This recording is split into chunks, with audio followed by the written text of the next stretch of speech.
Yeah, so that Will Smith. I mean, oh, hey guys, what's up?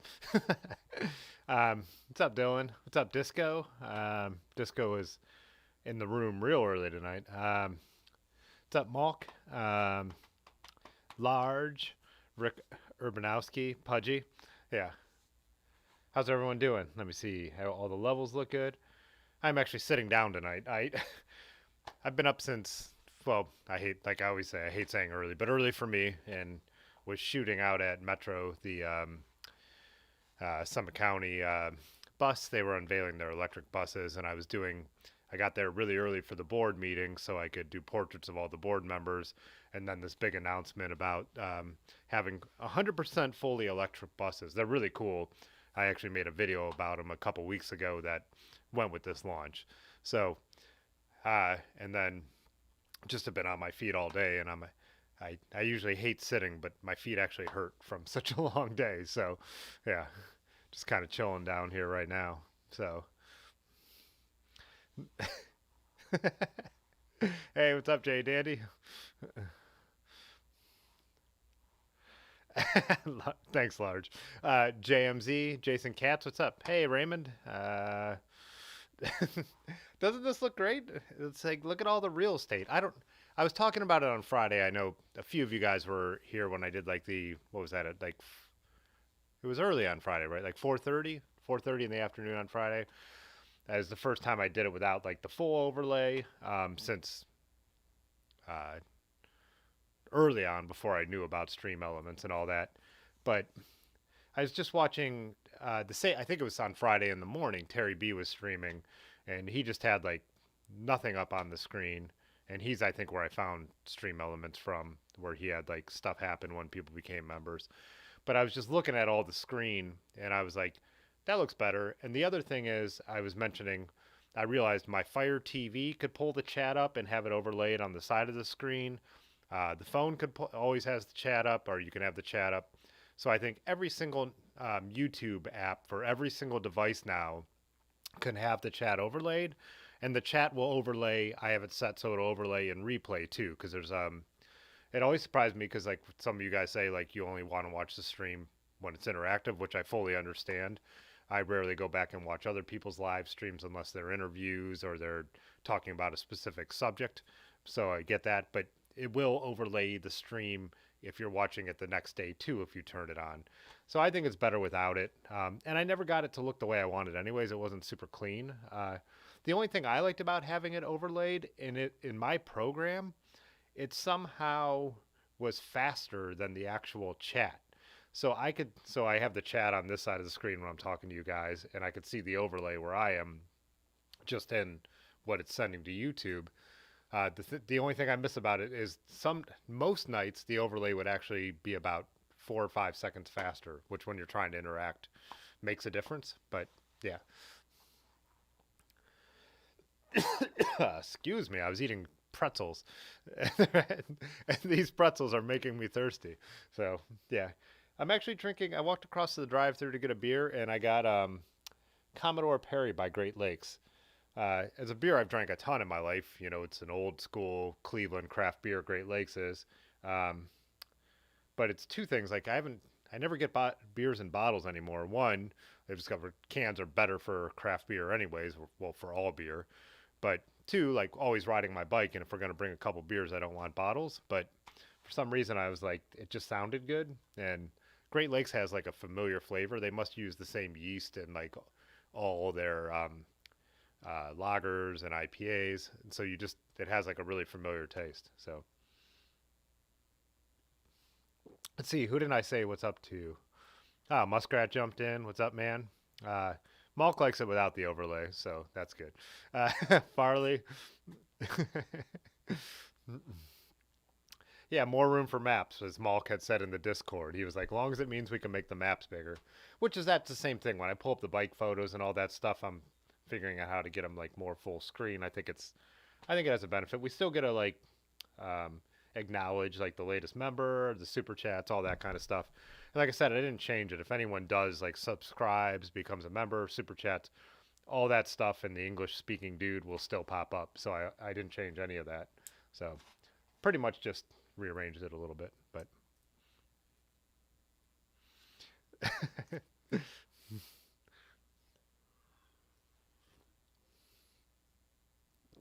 Can you really ever be overlaid? I never have been, but I'm probably on the other side of the spectrum. What's up, Rusty? Too soon, Rusty. Oh, and Disco, you do the complete other screen for the chat, and a couple of us were talking about that, and that's like what I say. I'm usually like, well, where I got this idea, the name, the evening routine is from Terry Berenson's morning routine, and I would be working on stuff on my computer, and I'd have them on my Fire TV right there, and so if I was working in Photoshop where I was using both my monitors, I would just actually have my phone sitting on the desk with just the chat on it, and that's how I would engage with it. I can't remember who. Someone just said that they. I think it was Malk who said he would sit with his laptop, but then have the stream on the TV. So I've always liked doing that, anyways. But yeah, sometimes if I'm just watching something on like the Fire TV, now that I realized my friend Gabe uh, Shrey was live streaming music on Sunday night, and after I realized that from the B thing, the chat was not very active, but it was nice because the messages would just pop up when I was watching. Then if I did want to engage, I could open up my phone and type back. Whatever. Yeah. A lot of live stream rambling. But that's what a lot of the early shows, as Pudgy knows, were about that. I would document what I was doing because the whole goal of this thing I originally was not even to talk about bicycles. I just wanted to learn how to live stream, and to talk about cameras and bicycles motivated me to learn how to do it. So yeah, so a lot of times I would document what my setup was and all that. Rick Urbanovsky super chatted $4.99. One buy is dead. Long live the front derailleur. I agree, man. I that's what I had I put it in. Did I put that in the title or just the description? But did you guys see Pathless Pedaled, Russ's video?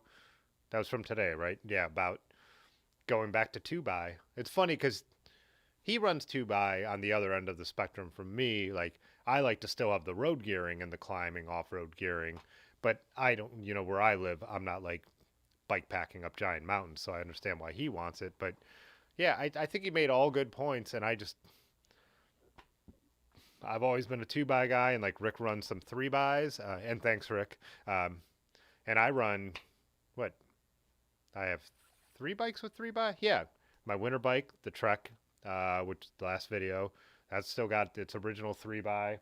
My trainer bike over here has Shimano 105 or Ultegra with a 3x.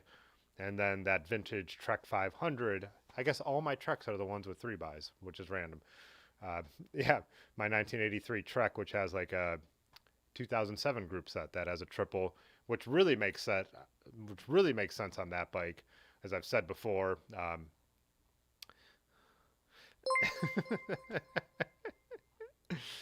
Jacob Franti super chatted $2. 1x is alive. Guy who is too lazy to deal with FD. Thanks, Jacob. That total, and I get both sides, and it depends on what you're doing and what you're doing with your bike. And again, these wide range, rear cassettes that didn't used to exist. So when I'm building up a vintage bike, it's not going to be possible to really have like a 1042 or 1050 on it. They don't have the space or the spacing for it. But running 9-speed on my vintage Trek road bike, where I could ride that super fast in a 5211 or have it fully loaded and be climbing up, when we go on our July 4th trip, we always go up to this campground that's up a crazy gravel climb, and then I could be in a way easier gear that wouldn't be possible. But I think I would say almost all the people I ride with ride 1x. There's very few 2x's in the group of people I regularly ride with. Pudgy Pedal Pusher super chatted $1.99. Keep my drivetrain out, Cho Pine Cone mouth, bikini, top hat, socks, satchel, luggage. That Pudgy, I think that might be the best super chat, pardon me, of all time. I'm sure there's been some good ones, so I don't want to But that was pretty good. And also, Pudgy, going back to the other topic, uh, with watching just on your phone, it's probably better without the overlays, right? Not having the bigger screen real estate. But Pudgy, Falk said Pudgy is streaming on a BlackBerry. Jason said chainless is the future. Rusty said Devil's Drivetrain till I die. Malk said he's by though. Pudgy is streaming on a. I don't even remember how you say those little things. Tamaguchi. Dylan said wish they still made sidekicks. Which now, which part of the conversation does that go with?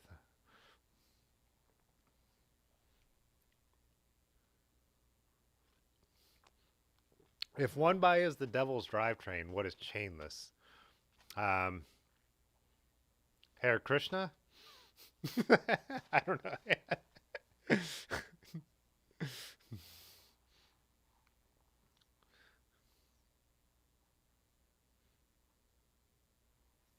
Jacob said he'd keep most of his older bikes, 2 by or 3 by, converted a rock hopper to 1146, and it's nice but kind of a lot of work. Tim cashing in on controversy, yeah. Steven, it's funny you say that about the 3x1. When I was building up, I think it was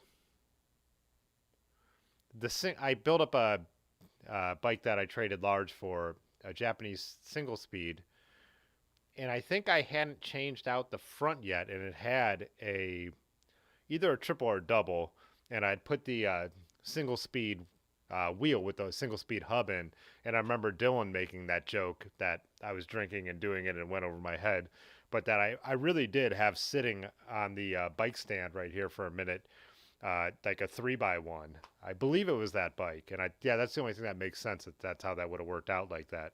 But yeah, so it would have been funny to have tried it out in that the way it sat with a like 3x1 group set, but kind of funny that you made that joke and we actually did on the live stream have a bike for a minute sitting here like that. But oh yeah, Pudgy talking about the super chats. The 15 minutes of Cornelius saying Yonda banana was pretty good. Oh, large gots my back on gots on Dylan's comment about the phone part. Yeah.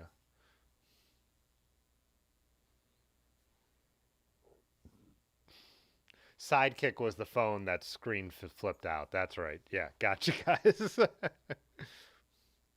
I as so when you guys talk about that ceramic speed, that shaft drivetrain, when they first had it, and we've pulled up the videos, they weren't showing it shifting. Now they have some footage of it shifting, but I've never seen any like independent footage of that system really working yet. So we'll see.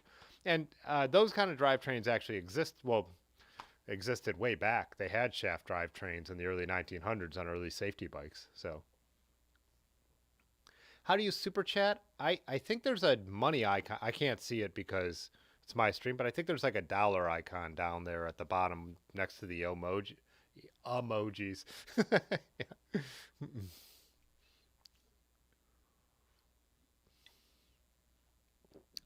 Oh, that was it a Pujo?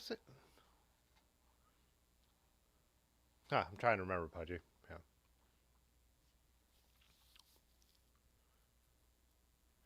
I don't disco. There might be. I don't know if there's a thing where if you don't have any, um, I don't know. Maybe you have to have your YouTube account or a Google account hooked up to some kind of whatever credit card financial thing. I have no idea.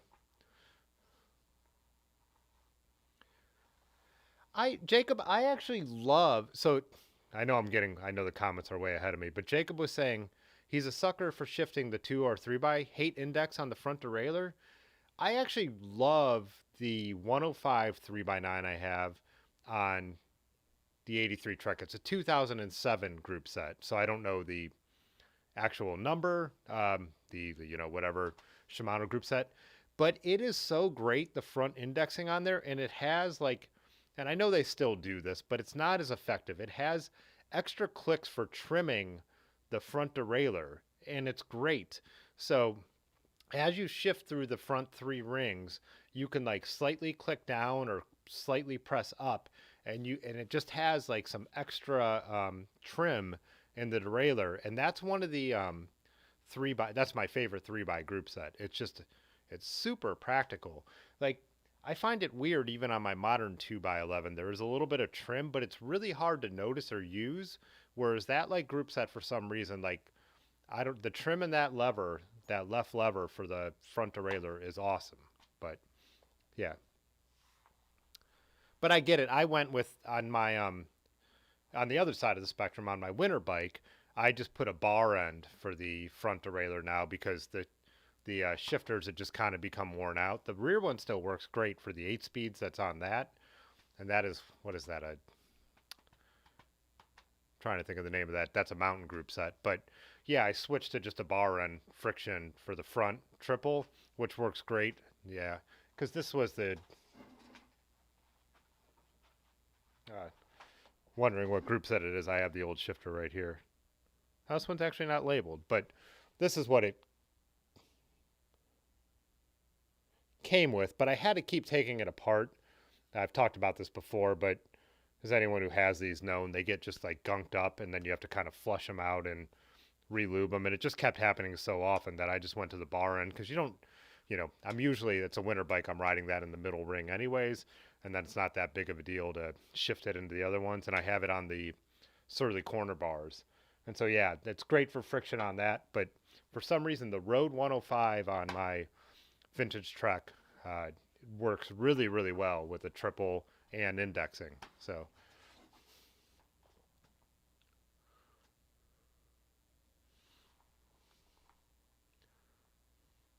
one by is a marketing gimmick. I've I think I've asked a couple people about this or we've talked about it. I think three by went out of style because there's certain and I could be totally wrong about this, but I thought I read this somewhere and we were chatting about it. But Shimano now owns certain patents on three by, or maybe it was when indexing came out. Maybe Shimano had patented some kind of three by index thing. There's some reason other companies stopped doing three by, and then I've read that that even is what led into the one by world. I don't know. There's a lot of you who know way more bike history than I do here, but hey, what's up, Patrick? Oh, yeah, that's right. You guys don't change your clocks out there. So I have too many monitors to find it. Oh, Disco has too many monitors to find it.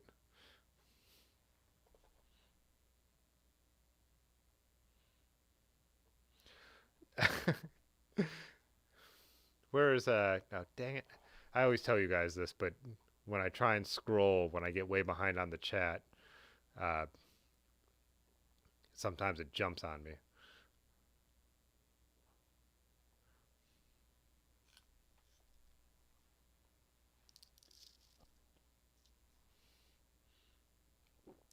Talking about Shaft.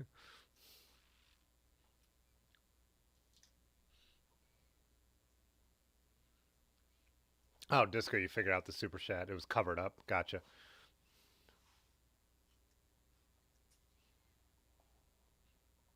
Oh yeah, about the how the House passing legislation to keep daylight savings time.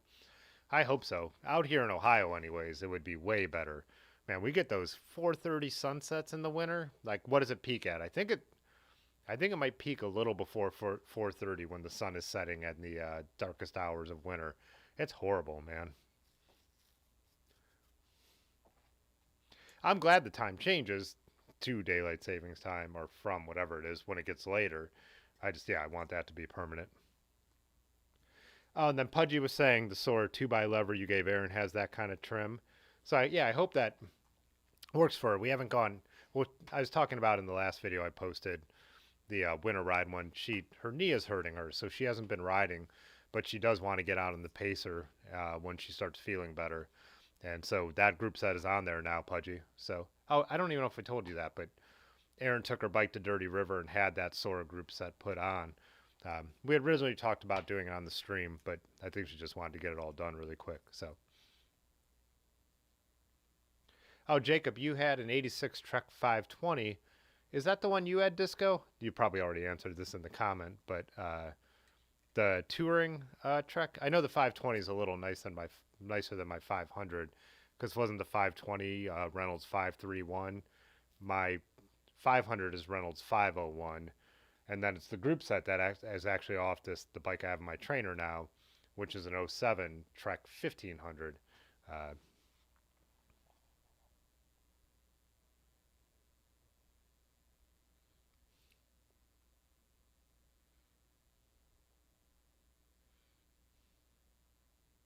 the Devil's time change. Where are we?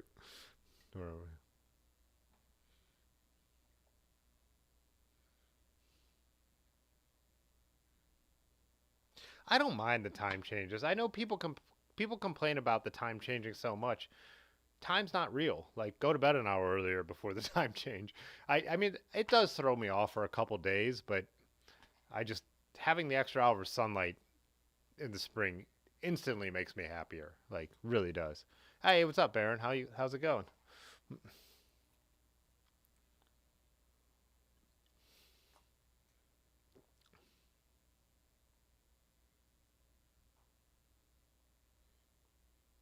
Dylan's not into titanium. Me and that's what we were talking about on the stream that Jay Dandy was on. That um, it seems that like people who get super into bikes like are the ones who make the step to titanium eventually. So it's interesting that Dylan would say that. So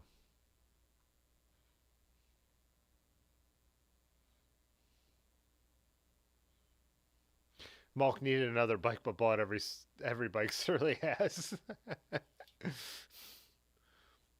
Hey, what's up, Yonda? Yonda says 3 by still exists, and so I'm so far behind on the comments, and it does. Well, Velo Orange sells 3 by rings, but I thought it was something about the complete group set, like the derailleurs working well and all that, because I bought a 2 by Velo Orange, but I know they have the 3 by. And does Renee sell their own 3 by crank as well? But there's not there's not a SRAM or a Micro Shift or besides Shimano that actually sells 3 by, are there? Got to catch up on these comments so I know what everyone's saying. Oh, Cassie got a steel Kona Rove. Look for her on the streets. Nice.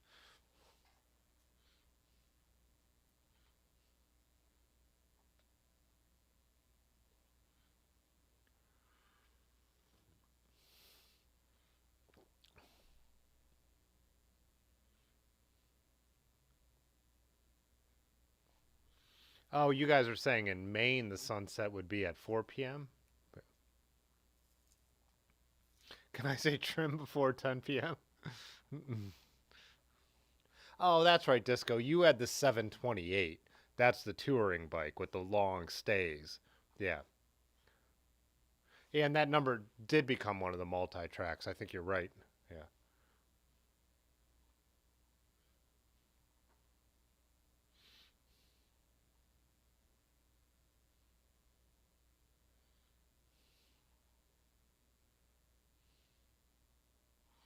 Oh, Yonda's saying that Sun Tour still makes a 3 by. Sun Tour. Wait, you mean Sun Race, right? Sun Tour's out of business. Shimano bought them and shut them down.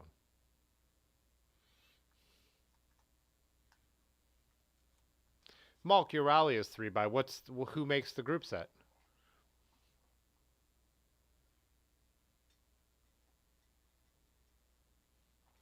So we have a couple conversations going on. But Patrick is saying he likes his titanium bike okay, but unlikely to get another. I think quality steel, triple butted tubing is every bit as good and a fair bit less. And you have a triple butted bike, right, Patrick? Isn't your Ritchie a triple butted steel frame set? I don't think I have any frame sets that are. Well, actually, I think the Marin, this vintage mountain bike, might have some triple butting in it, but I'm not 100% sure. But most of my steel bikes are. I think the nicest steel I have is probably on my vintage Schwinn that's got Columbus SLX double butted tubing, and then my Raleigh is what 853 Reynolds. So I'm I'm I'm happy with. They could get steel light enough for me. Um, I mean, they get steel way lighter than anything I have, but I'm just not that fast. I'm not. It's not making the difference. My time and even riding Road Apple would have been, negligible on a faster bike, in my opinion. But yeah, Raymond, you asked what's it like living at the equator. It'd be weirder. It's weirder living towards the poles. You know what I mean? Like in a like the more north you get, having those days where the sun never sets, and then the days where the sun barely ever rises. So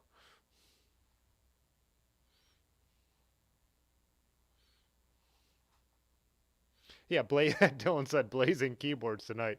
Yeah, some nights when I'm just doing a chat like we're doing tonight, I'm always hoping that more people chat.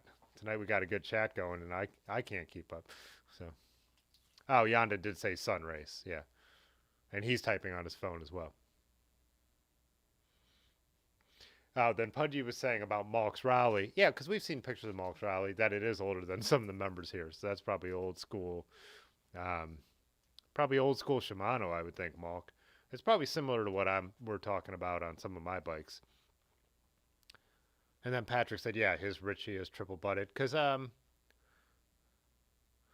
that's what's the one he just reviewed on Pathless Pedaled as well. He reviewed that triple butted Ritchie.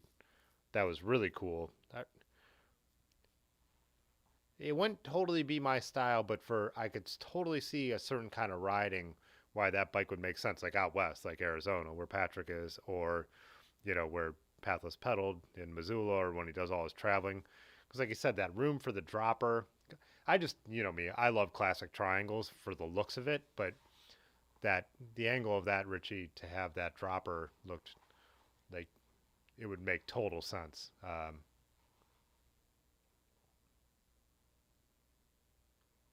Does triple butted mean two cracks? Yeah, Disco, you're right. That Marin might be the nicest steel I have. The Raleigh's frame is really nice, but like as Pudgy saw, the fork was absolute garbage. But yeah, the Marin's lighter, definitely. I can't talk about the ride quality yet. It's pretty much done now. It needs chain pedals and housing. So yeah, but we'll get to that. I think maybe on Thursday. So, but yeah, ride quality. The Raleigh is amazing. Weight wise, the Marin is probably the nicest. The Schwinn is up there, but for steel.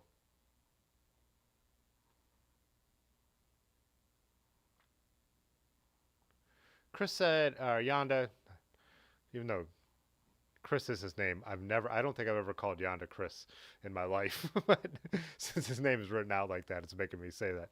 Titanium is really variable. I've ridden shit frames and I've ridden exceptional frames and some that are so so. Okay, yeah. I've never, yeah, I want to ride titanium. Everyone's saying you could tell though. I know Pudgy has said he gets a feel from it, but maybe that's because Bear Claws are higher end titanium or better made titanium. Oh yeah, Ace tubing. Yeah, because I think Large has Ace tubing on his All City road bike, and that bike is stupid light for steel too. So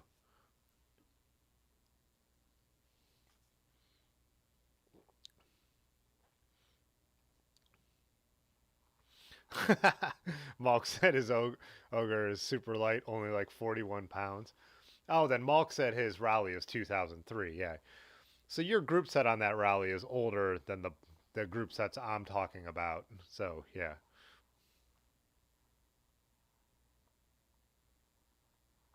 Yeah, in All City they are doing great things, doing like their proprietary like Ace and all that kind of stuff. Um, I'm sure it's made in the same Taiwanese factories as a bunch of other steel tubing, but they are definitely. It seems like they're definitely getting really involved in how the steel is being made. So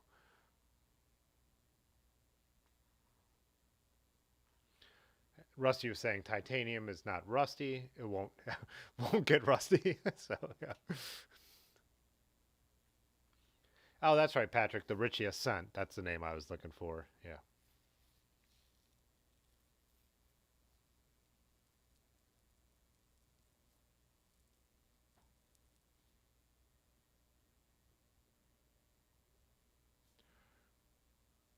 What's PG? PG.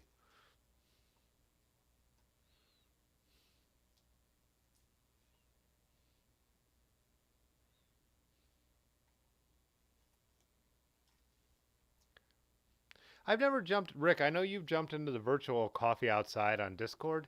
Is that like a voice chat? Is I've never clicked on it because I like those kind of things always like tense me up. Anytime I've had to do a conference call on a phone, I've actually hated it. So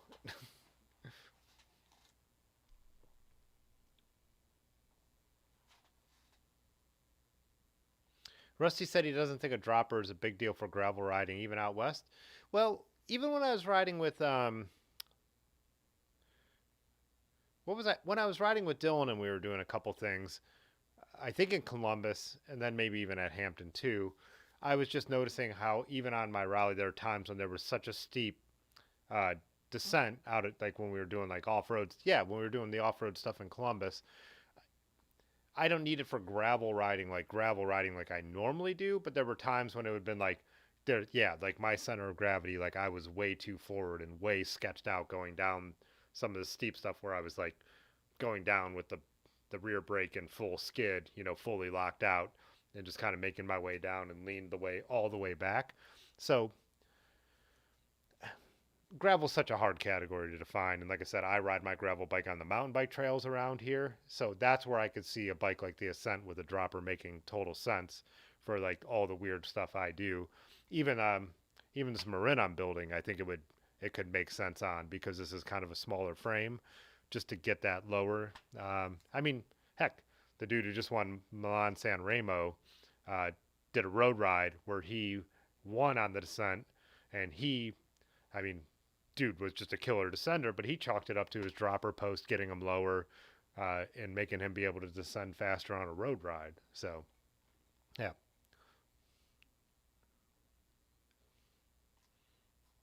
Oh, and that's what Dylan had just set up here that I hadn't seen yet. So, no, I think you're right, uh, Rusty, in a way. It's not a big deal on typical gravel, but on the stupid stuff we do, when all of a sudden you turn a corner and some crazy drop, it would make sense. Or when I'm riding with Dylan. So yeah.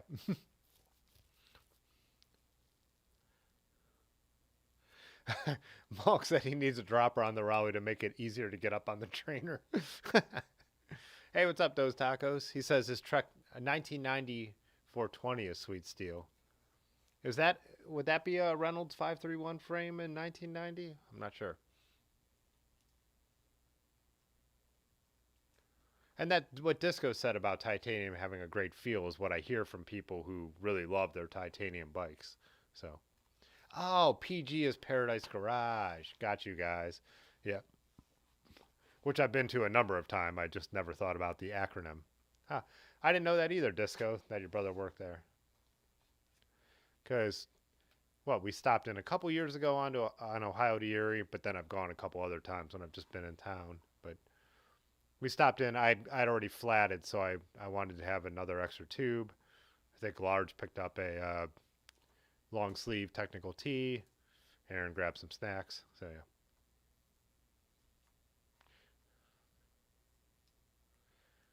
Pudgy says, I don't care what Yam Heine or Randy Hurt says. Skinny tires were way faster this past weekend.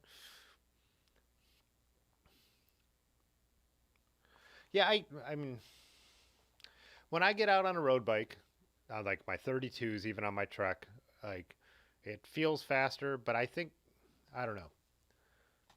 It's debatable. Because feeling faster does make you faster, like I've said before, and other people have talked about.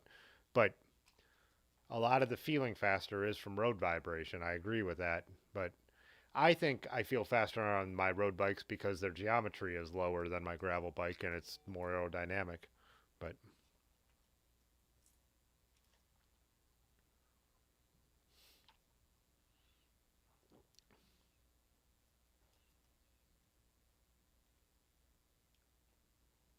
Deviled eggs outside. Yonder.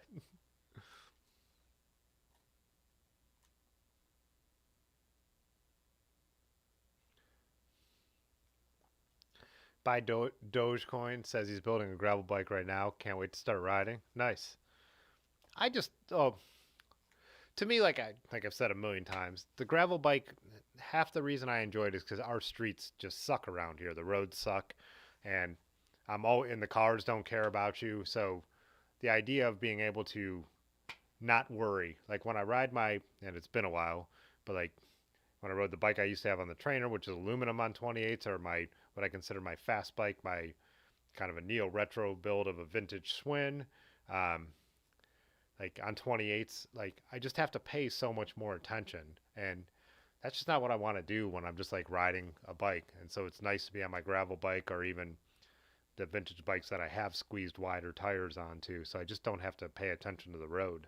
So, but like what Pudgy's talking about too is riding paved trail that's relatively smooth with only a few road crossings. So in that situation, you know,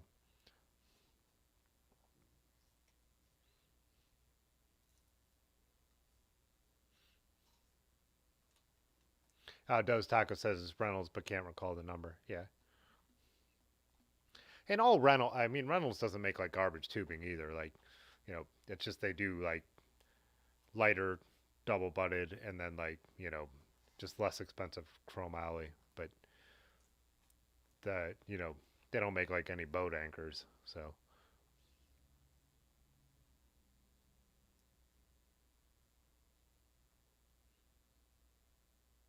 I got Top Chat on. No wonder I feel like I've been missing stuff. Just switched it now. So switched over to live chat, so now I shouldn't miss any chats. Hey, what's up, Chris? Dogecoin, I don't ride with a slam stem. No, my gravel bike, the bars are about even with my saddle. So I do have, so I could go into the drops to get more air, which I have fairly deep drops on my gravel bike. They're not like more modern flared or like shallow drops. They're pretty deep straight drops. So like I could get more arrow on the rally if I want to, but yeah, if I ride on the tops or the hoods, it's about even with the saddle. So no, I don't slam it.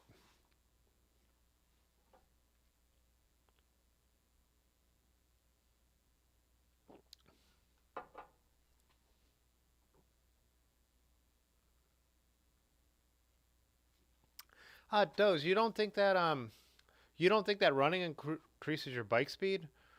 I felt like it worked both ways. I used to run 50-50 with my riding. I would run in the morning and still go on my rides, uh, which could be more social rides, but I would still ride in the evening before I had like really bad sciatica problems a few years ago.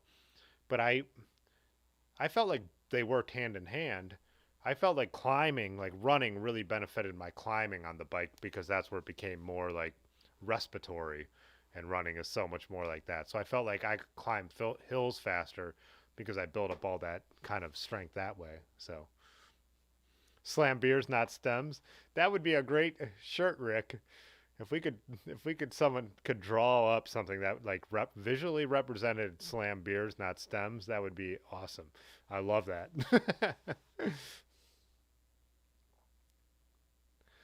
Disco, you want to come on the live stream to completely gravel bike? I've said I like Jan Heine's term, all road bike. I think all road bike is a way better term.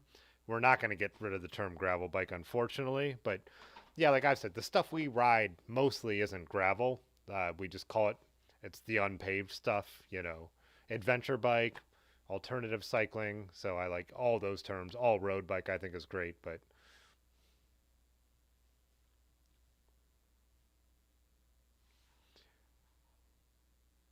Chris upgraded his Straggler to Nards, Gravel King's SS38s. Instant, immediate 3 mile per hour gain. Pudgy doesn't like Nards, huh?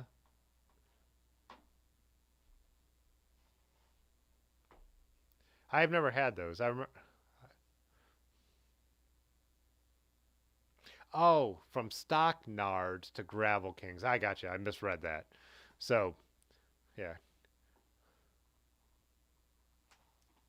Heavy and slow. Okay, now it makes sense. Be good for a cheap commuter tire. So, all right, gotcha. Malk has a set if anyone wants him. Rick even took his nards off. Huh? Yeah.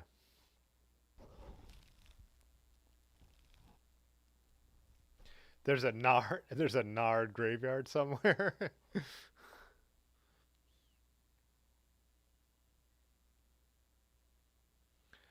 And then Yonda said the high TPI nards are good, but the cheap 33 TPI ones blow. Huh.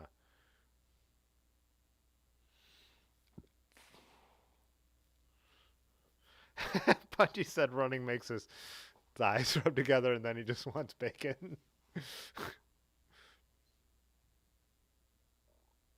Large Marge, though, for Slam beer, I assume that's what that comment goes with.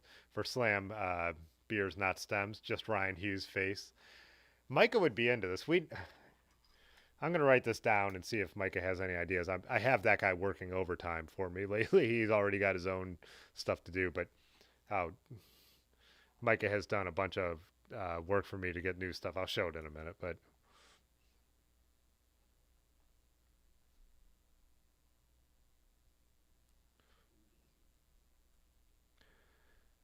I think he would be into Slam beers, not stems for sure.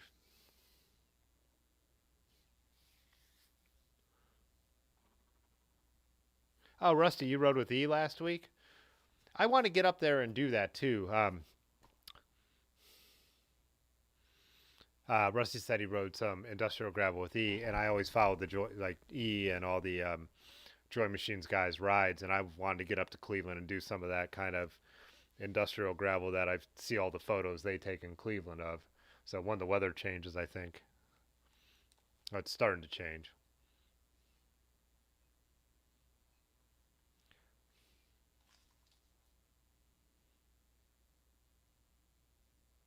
What's with all the peanut talk? Rick wants $1 per shirt. Rick, how about if I just send you one free shirt if we make them? That's it.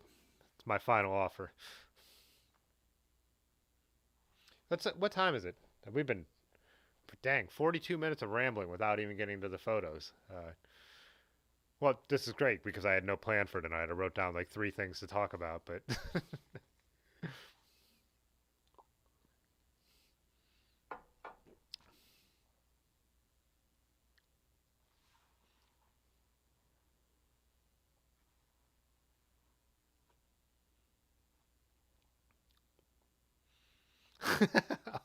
sounds good, Well, yeah, let's see. Let's jump into the. I talked about what I was drinking. Then let's show before we get too far into this what everybody else had posted. Probably need to resize all this, but we'll figure it out. See, Large had a Rogue Gumbaroo West Coast IPA, which I've never seen before, and an entire looks like an entire cycling cap collection in the background. I can see the nutmeg one and a couple other ones. Disco has an Urban Artifact, Tart Cherry Goza. Urban Artifact is so like I have to be in the mood for them. I like kettle sours, but I completely have to be in the mood for a kettle sour to drink it. Rusty's got a Masthead Jalapeno IPA. I really like that one. They had that at the drive-thru across the street tonight. Still, it's not overboard. It's like it's just the right amount of heat. I think I drank one on the stream here one night, but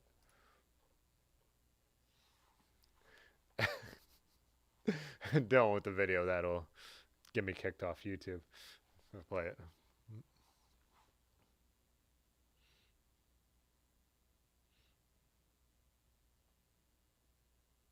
I haven't known about these Nards, but then again, I don't buy new bikes, so it sounds like they're kind of like new, something that comes on bikes. So I went because Rick said ECR came with 29 by threes.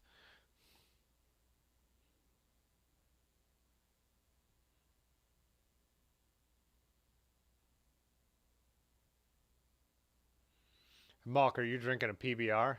That's what I'm gonna guess.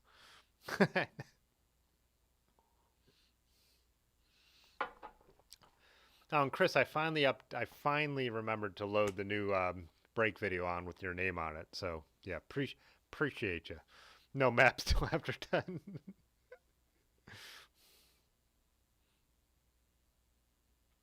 Yeah, Muskrat with the call too on the PBR. What day of that was that? Just last Friday? Oh, when my buddy Eric was in town, I think I was telling you guys that drinking PBRs is what saved me because we had a couple beers here. We haven't seen each other in a while. We're rambling, and then we went out to a brewery, Missing Falls, Kenny's place, and then out to Highland Square. And when we got to Highland Square, I just started ordering PBRs because I'm like, if I keep drinking the kind of beers I normally drink, I'm going to end up wasted.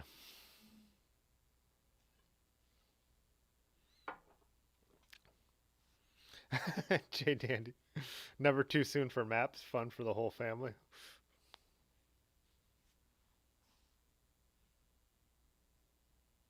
Nard curious.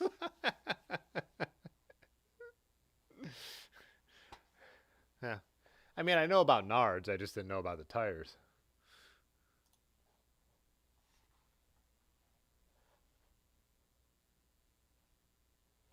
Quarter nine. Yeah, let's. I think. Yeah. Before we go to the break, let's look at some of the bike picks going back a couple days.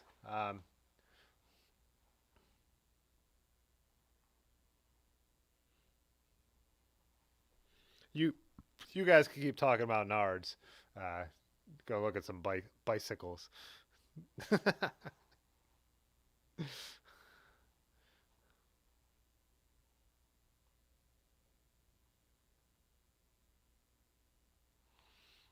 Your Nards are rubbing. All right, enough Nards. This was N saying he was beer hauling, and then oh, I have the same Century Cycles bottle, but still, that's one of the usually bounce bottles out over the time, but that's one that I have somehow hung on to.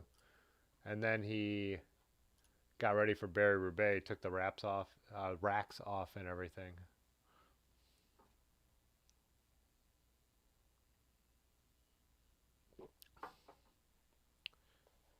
See if I can move this up a little bit. Center weight. There we go. That'll be perfect for bike picks. Yeah, see, now I don't need to open the original anymore. I always had to open other windows and all that. This will work out better. I could also shrink myself so I'm not like overlaid on this. Whoops. Well, maybe I can.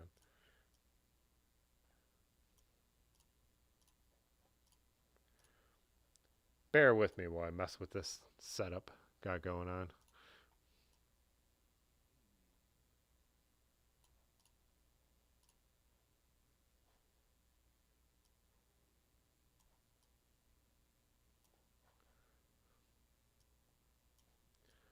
Might as well dial it in. Going to be doing this. Yeah, there we go.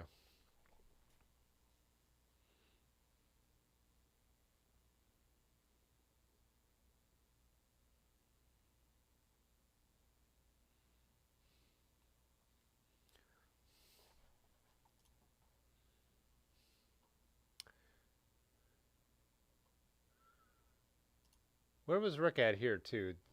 1675 Distillery Cocktail?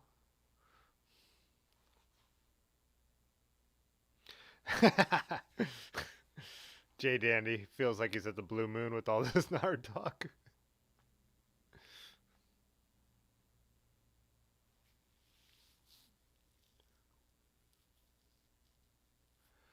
Those tacos, you asked if I own any carbon bikes, and I have one, and it's a vintage carbon bike, of course, a Look KG76 Bernardino. So I do. It's not rideable yet. It's very close to being rideable. Yonda was on the stream helping me with it one night. I just need a bump. Really need to button up the Campy group set, but I do have one vintage carbon bike. So, but no modern carbon bikes. Never will. Never would spend the money on them. I'm just not that serious of a fast cyclist, you know. Rick with his bike with the rib hanging out in the bar here, it looks like. Tim has a sketch ass look, Yonda said. Well, it's so mine is. I've shown it on the stream before, but it's and I'll bring it. I think we're gonna try and finish it up too, because I'm once I finish the Marin, I think that'll be the next project to button up. But it's aluminum lugged carbon, so not like the modern monocoque frames. It is looks like a steel bike, so carbon tubes glued into aluminum lugs. So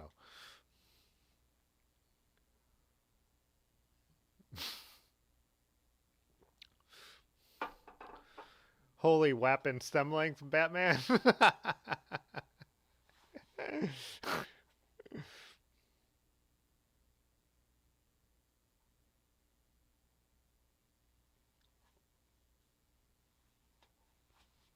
You got a set of nards for my look. I appreciate it, but I'll pass. Plus the look actually fits 32s, believe it or not. Oh, Gary Pearson, haven't seen him jump in the Discord for a while. Oh yeah, he lives in the nice weather. He doesn't have to deal with the bullshit we got up here. But I'm not anti-carbon.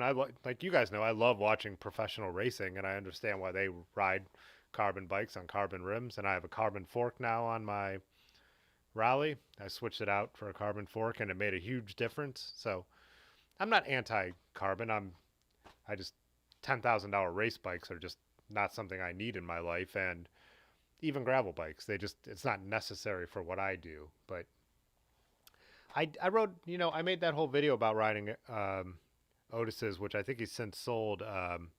Salsa, was that the War Road?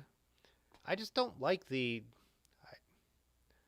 I like how they dampen road vibrations, but then when you get off road, you have to do all this other stuff to make them supple, and it's like I just don't dig it. Like that stiffness becomes a detriment. Even with those thin chain stay, those super thin seat stays on the War Road, that thing still was bouncing me around. I don't like the sound of it. I just probably because I just always ridden steel. If you get used to carbon, that probably sounds expensive and nice. I don't know.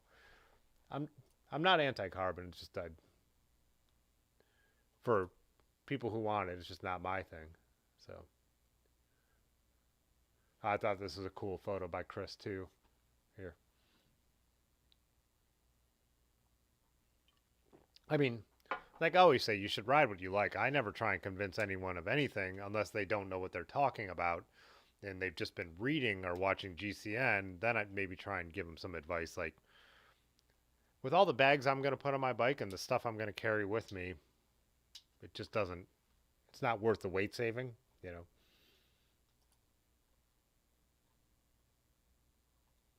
Oh, and then this was Pudgy's birthday. Wait, you were gonna.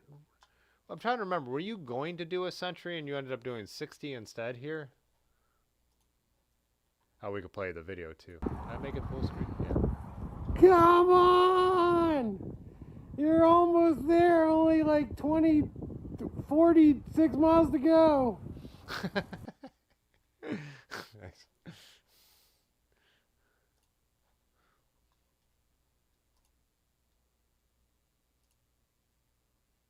Sometimes I guess opening the original still works. Non-DSO on us, Pudgy. Why does the color look? It must be the way the light's hitting it. Your color looks so weird on that photo.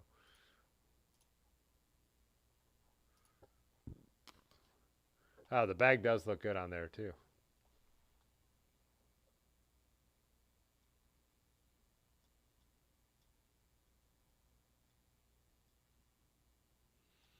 Muskrat said glued and screwed, as they say. Yeah, for sure about the.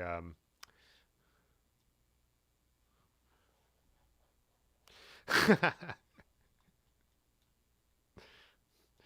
forgot Yonder your quote. If you don't like Nards, you don't understand Nards. That was famous quote I said one night about road racing. I was like, if you don't like, yeah, I think we are talking about the Spring Classics, which I love. If you don't like road racing, you don't understand road racing.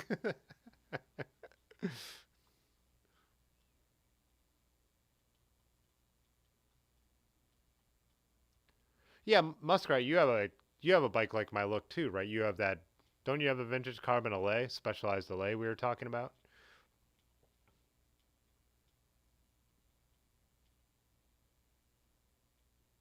Hey, what's up, Anthony? How's it going?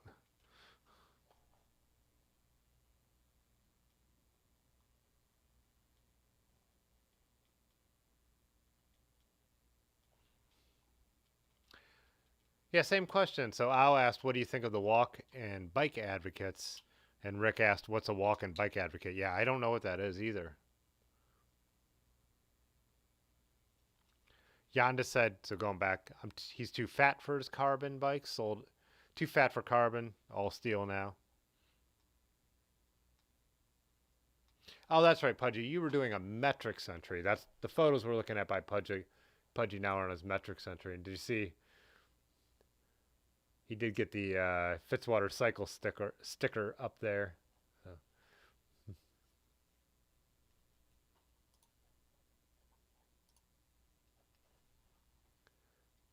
I do, you know, I do think one bys look good on like the way Pudgy has this one set up. That's a good looking one by, but still two by for life, as the kids say.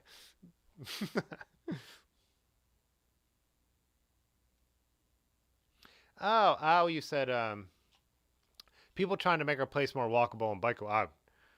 Pretty much everybody here usually is 100% on board with that. Like most of us are, you know, strong towns, uh, you know, bicycle advocate, pedestrian advocates. Every city you go to and enjoy is a pedestrian friendly, cycling friendly city.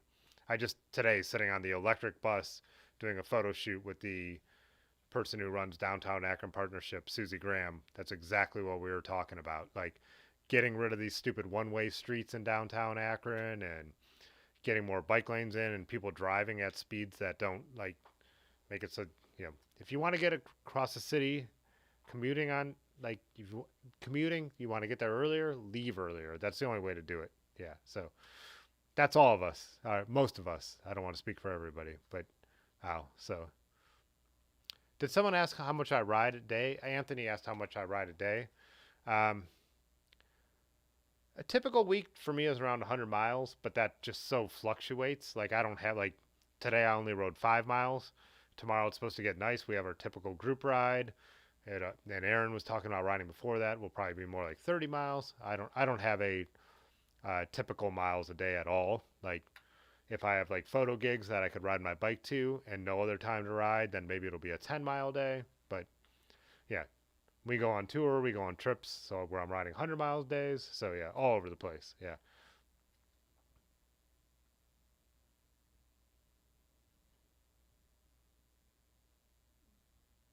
Farley just ordered some Antifa stickers. Nice.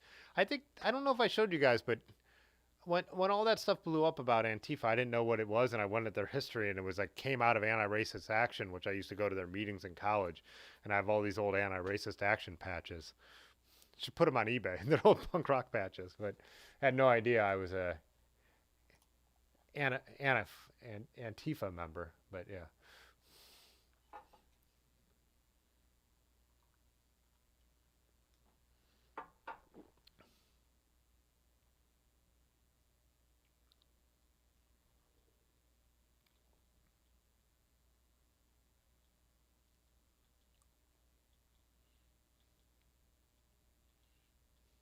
Oh, Disco, you have oh yeah, you showed me a photo of that, Disco, your vintage steel LA. Yeah.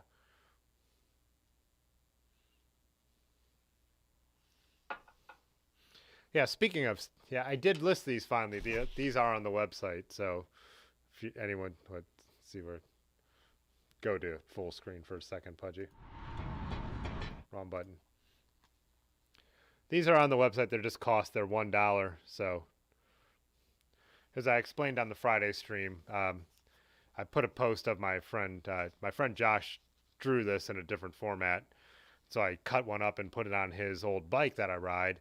Put a picture on Reddit. It got 1,000 upvotes before it got taken down because someone reported me to the authorities. And who is offended by the word fascist besides a fascist? And who reports you to the authorities? Clearly a fascist. So I don't want to make monies on. They're $1. It just covers the stamp and the envelope and the fees from Squarespace. So those are up on the website now if you want them. And then uh, those are just cool. Those are something I want as many people to have as possible. And then I did make the clear grav stickers. So on the website you could see that they're clear, so they're really good for like bike stickers and all that kind of stuff as well. Then one other, oh, the industrial gravel stickers. I don't think I have one down. There's one up there on the wall, but industrial gravel stickers are up there too. So,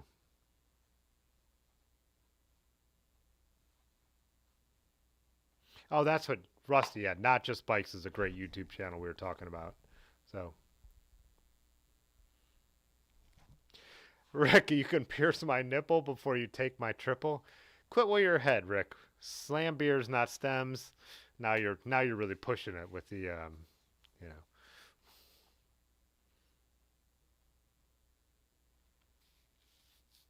Yeah, Not Just Bikes, Strong Towns. It was really cool. I also just a random quirk of who I know. My friend Kyle is program director for Knight Foundation, and the guy who founded Strong Towns did a speech here in Akron. Kyle, the Knight Foundation, brought him in, and then Kyle had me photograph the event. And when we were leaving the Strong Towns event, uh, Kyle said to me, he's like, "Hey, we're gonna go get a drink and dinner.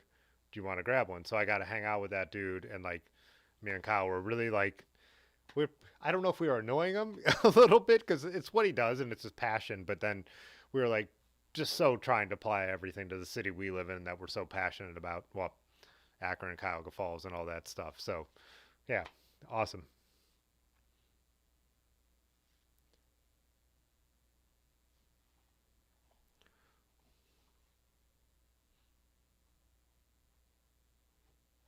Oh yeah, let me drop the. Well, this is the general link to get those. Like I said, I literally do not want to make money on. Like I really want to break even on these because I want people to have them. So Disco Whisk Super Chatted $2. This live stream kills fascists. nice, Disco. You waited for your moment perfectly. Yeah. So, like I said, if I ship these, like, because they're so long and skinny, like the picture of the bike I put up, they'll probably be cut into this machine kills fascist, just so you know. But that works out perfect on the top tube, anyways. I'll show you, then we'll get back to everyone else's bike pictures.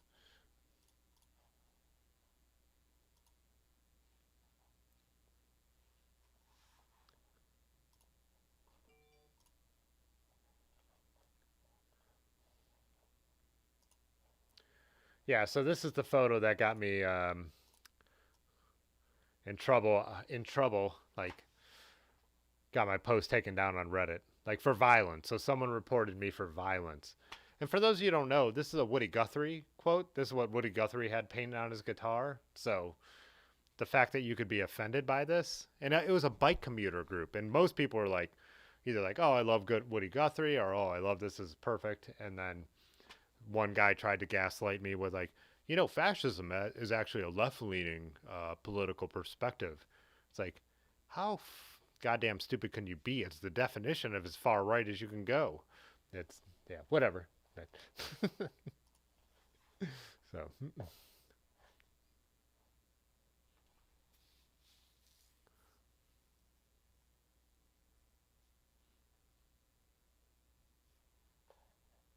oh yeah, City Beautiful is a good yes.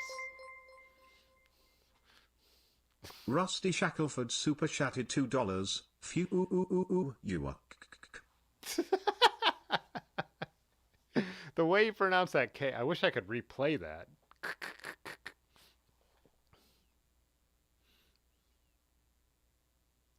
Malk said, according to Strava, I ride 103 miles per week. Yeah, I think I have it set as my goal being 120, which, so a year is, the last few years have been around like between 6,000 and 7,000 miles a year. So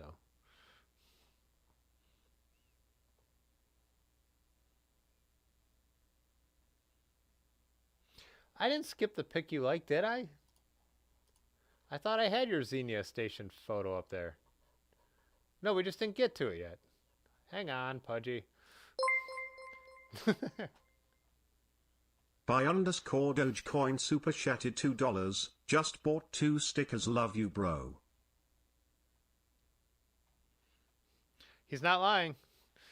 He's not lying. I just got the notifications about the bought stickers from PayPal. Thank you, man. Thanks for the super chat, and yeah, thanks for buying the stickers. But again, like everybody buy those stickers. They don't have to go on your bike. Stick them everywhere. Stick them on some asshole's storefront. you know.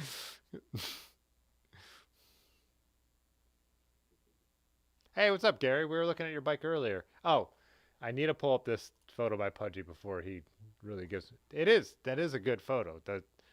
At Xenia Station. I called you or I texted you from there last year when we were on Ohio to Erie, because you were hoping to be able to meet us out, but you got stuck at work. And that is actually the, no, wait, Xenia. No, that was in, I'm actually mixed that up. What's the place farther up north where that bike path goes up? It's another like train station like place. I mixed up two things there. So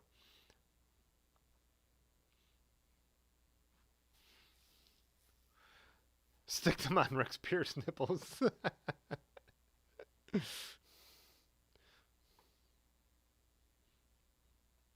All right, let's do a quick break. I have to take a leak. I guess I thought I was going to go short tonight because I was feeling so tired, but we're not even halfway through the bike picks and we're still chatting. So,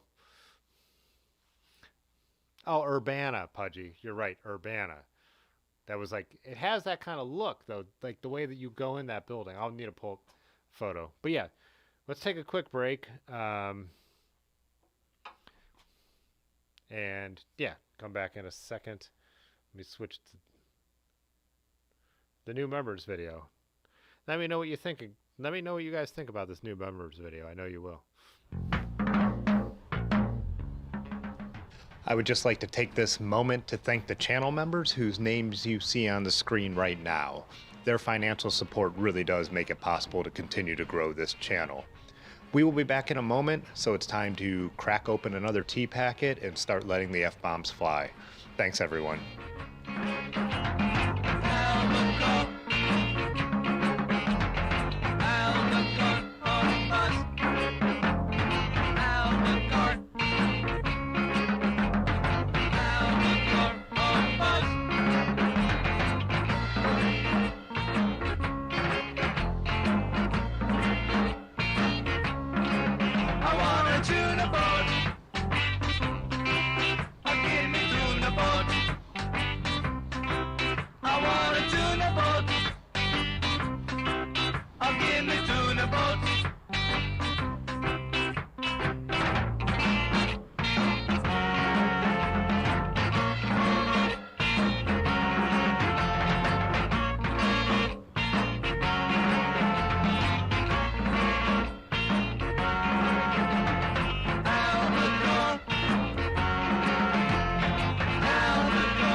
Helen Keller.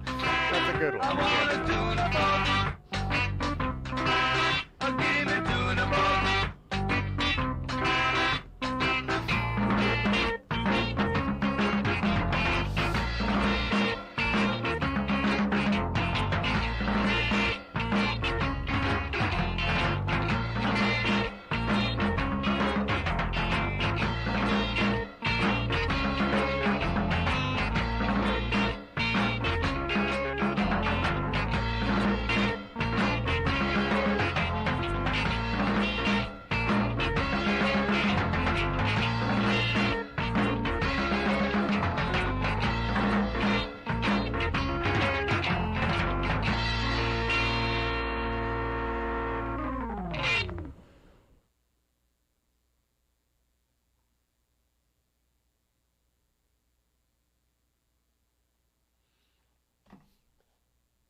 All right. There I is. Juan, you said you just got 10 This Machine Kills Fascists. You're in Southwest Florida. Full of them? Um, oh. Mulk Hogan super chatted $2. Thanks, Malk, but I think you forgot to type the message. Yeah, Juan, I've told this story before, but this was like, I think 2007, I went to visit my cousin, and this is not even Southwest Florida, near Orlando, Sanford. And I was going into a Mexican restaurant to meet him. I had borrowed his car, went to the beach. He rode his motorcycle. Long story, doesn't matter. Um, so I'm standing outside the car, and I was at the beach all day, and I was trying to change into more normal clothes to go into a restaurant. Just back then, I guess I cared about having jeans on, but whatever. And there's these two women, like young, cute women, standing across the parking lot. Like they kept looking at me and making faces, and I'm like, oh, like interesting. These Malk shooting blanks. Like, anyways, I come back to my car. I still have this note that was under my windshield wiper when I got back, and it was like the most racist thing I'd ever seen because it was because of my Obama shirt, and it was about like it was like you must love all towelheads. You want our country to be overrun by Iraqis. Like F you, you stupid Obama voter. Like these people felt necessary to take it upon themselves to like write a super anti um, Arab, Muslim. They didn't even know what they were talking about. They were so racist. Note and slip it underneath my wiper last time I was in Florida. And I know Florida's a swing state, but I just felt like everywhere I went that kept happening down there. And so, yeah, my mom's sister lives down there, and that's why I was saying my cousin, is who I was hanging out with. But that my vibe down even in Central Florida was extremely negative. So.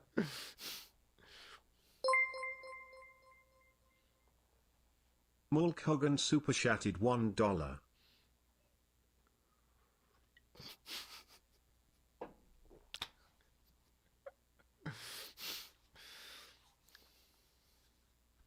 All right, Malk, I hope that was a joke and you didn't mean to put a message on that one, but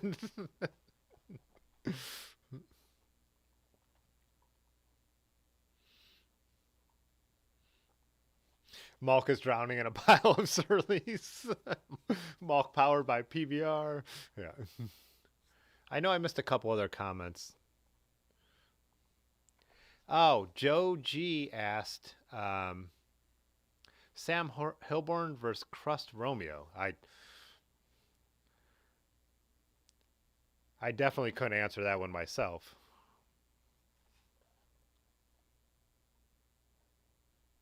Oh, here we go. Disco Whisk super chatted $2. Got me some stickers, my boy. There we go. Disco showing Malk how it's done. Someone DM that man. We need a tutorial in the. I don't know how to do it. I've always done the thing too where like the channels I follow, like Terry B and stuff, like I'm a member of the channel and I buy swag, so I've actually never super chatted, so I can't tell anyone how it's supposed to be done because I don't know how to do it. But Juan said he's in Naples, surrounded by fascists with mega donors. You are the front lines man, for sure. I've been to Naples too. I did when that was when I was real young and probably before too aware of anything. Went there with my parents. Yeah, on the Gulf. Yeah.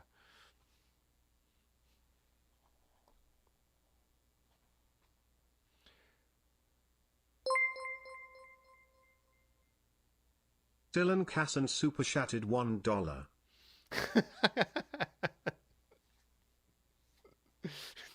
Is Dylan just trolling Malk, or did he mess it up too?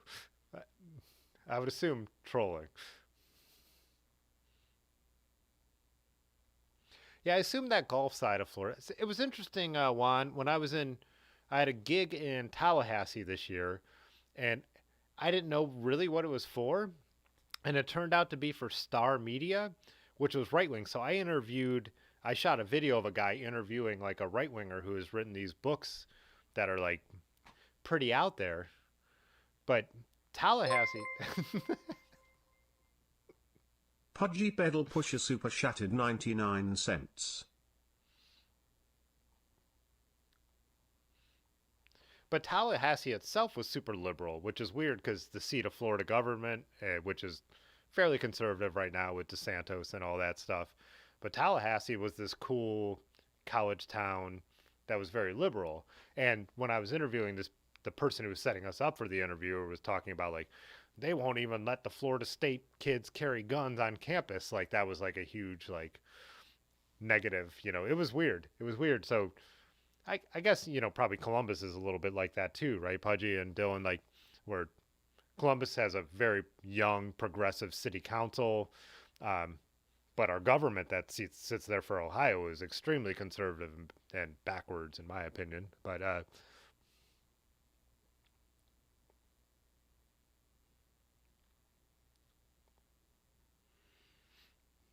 yes, thanks, guys. Yeah, I appreciate it. Yeah. Well, I just like I said, with this machine kills fascist ones.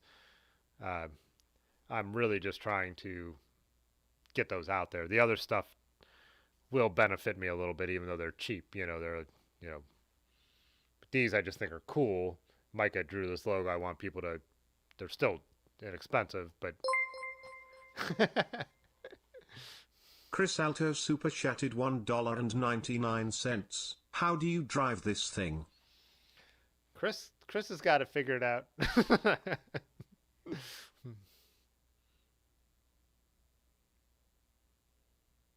Oh, Rusty was saying he has to go to the Northport, Venice area occasionally for work, and that's awful. Yeah. Disco Whisk Super Shattered $5. Mulk, type the chat BEFORE pressing buy and send. Much love. Hashtag Pine Whisk. There's the tutorial, $5 tutorial.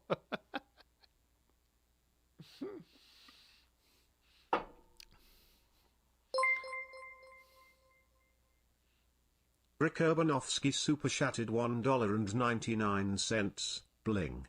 Silence. What's up, Tony? And then Al was saying this machine kills cars. He'd buy that sticker. I don't mind that either. I really like this machine kills fascists because the Woody Guthrie thing and with the oil wars we have going on again right now. And if you don't think Ukraine is an oil war, you don't know anything. It is an oil war. It's a pipeline war. It's a proxy war. But yeah. Oh, Malk's got it.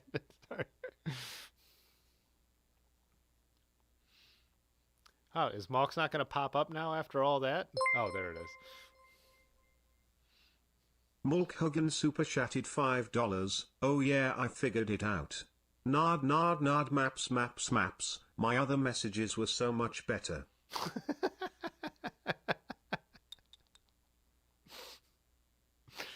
Well, we're having a big our anti-fascist moment, Tony, is turning into a very capitalist moment for me. But actually, like I said, they're just at cost, so not really. But yeah. So, Dogecoin said he wished he lived in Oregon, visited once for a couple of hikes. One of the reasons I like when I was younger and I always thought about leaving, the thing that's kept me here is my family and friends, really, and like getting into my career. I could be a photographer in Ohio. It'd be hard to go do that somewhere else.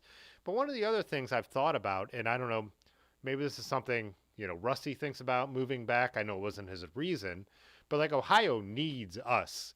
Ohio needs bike advocates. Ohio needs people who care. Ohio needs people who pay attention. I feel like, one, I don't mean anyone shouldn't go and live in somewhere awesome just because you could go live your own life and live in a beautiful place and enjoy it and ride your bike on awesome gravel, fire roads, and all that kind of stuff, which I know I would love. But at the same time, I do feel like part of me like wants to be involved and active, and like places like this need people like us. And not that your efforts are wasted, but San Francisco doesn't need another liberal, right? Portland, Oregon doesn't need another liberal. And I don't mean that to talk shit about those places at all. I'm just saying that, like, I feel like I could have more of an impact in Ohio than I could just enjoying my life in an awesome place. And I don't know. My friend David Giffels wrote a book called The Hard Way on Purpose, and I guess that's what is kind of a Midwest mentality. Comes from the weather, comes from the Rust Belt, and then also comes from the political climate. So I don't blame any of my friends who have moved on. And like when me and Ben went and visited my Large Marge, went and rode our bikes and visited my friend Pat in Connecticut, and it was beautiful and yeah, all that kind of stuff. Like that's great. Like I mean, definitely like if you love to ski, if you love to bike, if you love to do awesome stuff, go live in the place that makes you happy. To me, I would feel, and again, this is not a judgment on anyone else. I would feel less fulfilled not being able to feel like anything I did. I feel like I can make more of a difference with my actions here in Ohio, and also suffer a little bit for being, even though it does come with a penalty. So, oh, hey, what's up, Dimitri? Yeah, Ukraine has tons of precious metal. Ukraine is also the breadbasket of Europe. Yeah, so.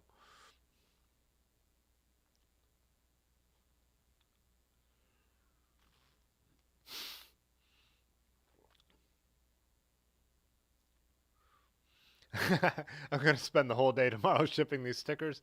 Juan, I will happily do it because, like, I want people to have these. Like I said, some fascists,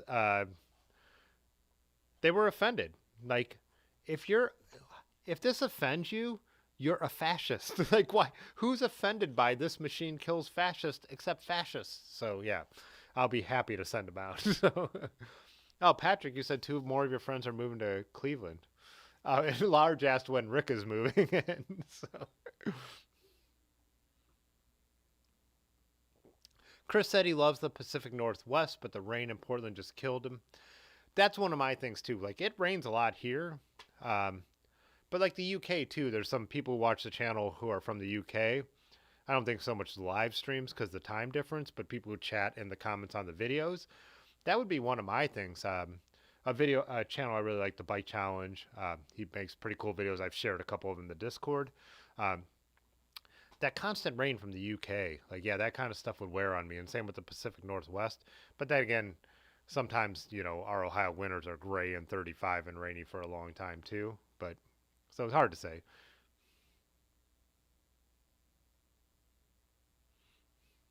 Did I scare Patty away? Yeah, Farley said Ohio needs maps that aren't gerrymandered. Supreme Court has the Republican Supreme Court has 3 times struck down our congressional maps, and our our government just keeps passing the same one. It's bullshit over here. This is Ohio is barely a democracy at this point. So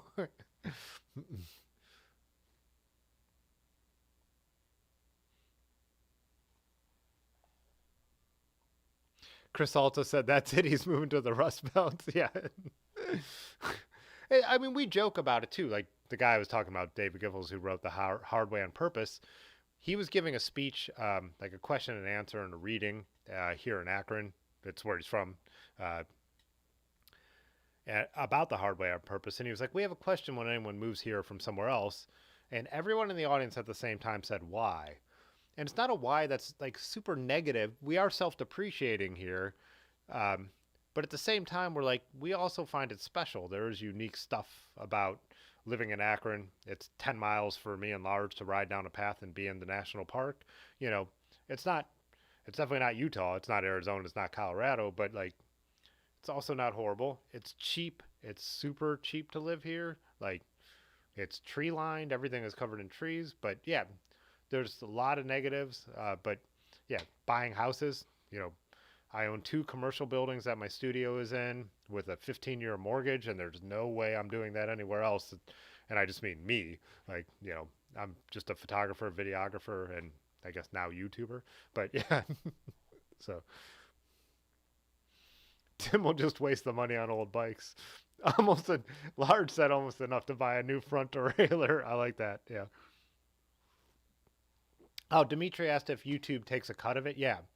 But YouTube is really fair. Like YouTube gives creators about 70, and this is I'm just saying average across super chats and ad revenue.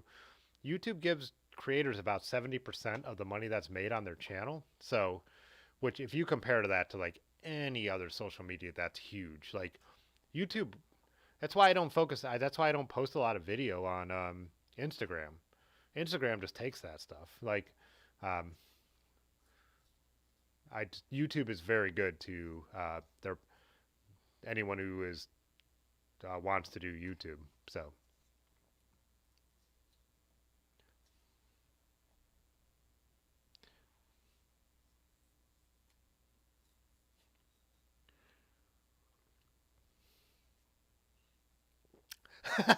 Tony said, I missed a lot when Tim says anti-fascist night. Is this just him going off on one by? I love that, Tony. That's great. Yeah, Tim makes $18 an hour live streaming. Hey, what's up, JB?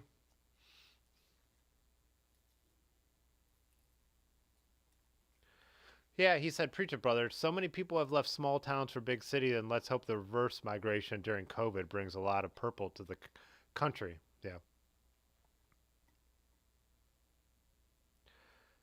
Yeah, Jacob said, yes, move to Connecticut. It's way better than Maine, New Hampshire, or Vermont. It's weird because my buddy Pat was saying this, and we heard this constantly. People just seem to talk so much shit about Connecticut, and I don't understand why. We, you know, rode all over the state, and we thought it was really beautiful. You know, even downtown Hartford, everyone was saying, why would you go there? We didn't spend a lot of time there. We rode through, but it didn't seem horrible. The outskirts are like any big suburban outskirts, but like we really enjoyed our time in Connecticut. So, and Rusty was saying having a different appreciation for Cleveland. Cleveland's also changed a lot since Rusty was gone. Like the downtown has come back a lot. Same thing is starting to happen here in Akron. Like, um, there's abandoned buildings that are now residential, but Cleveland on a whole nother scale. But I have a lot of friends who moved away and who are coming back to this part of the country, and not necessarily to Akron specifically, but the Midwest and Cleveland where it's more going on and stuff like that, and really enjoying it. So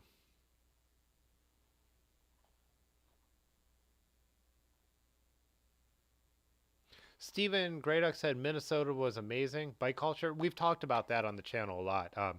We're saying there's a high represent. I was asking why there's such a high representation of Minnesota on a channel that's based in Ohio, and I think Pudgy and Dylan and a couple other people jumped in and were like, well, the bike culture over there. So,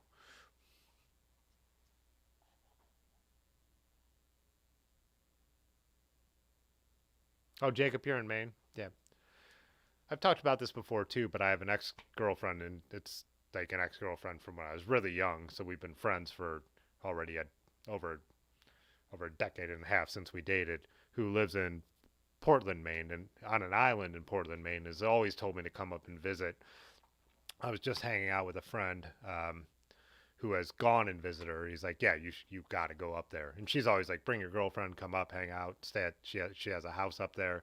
I really want to see it. It's supposed to be absolutely beautiful, but the rocky coast and all that. But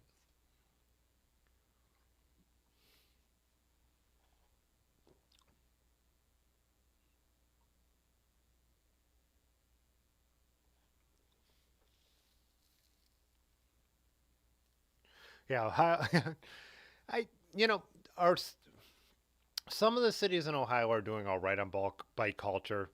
Cleveland has, me and Rusty were talking about, a very strong advocacy group. Akron, downtown's okay. It's not very good for bike culture.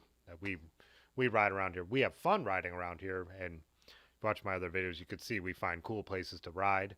But there are a lot of bike paths in Ohio, like and bike trails, like Ohio to Erie. And if you look at a map, um, but you do have to piece them together.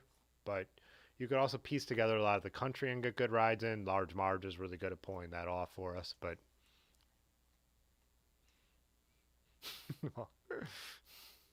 how far behind am I tonight?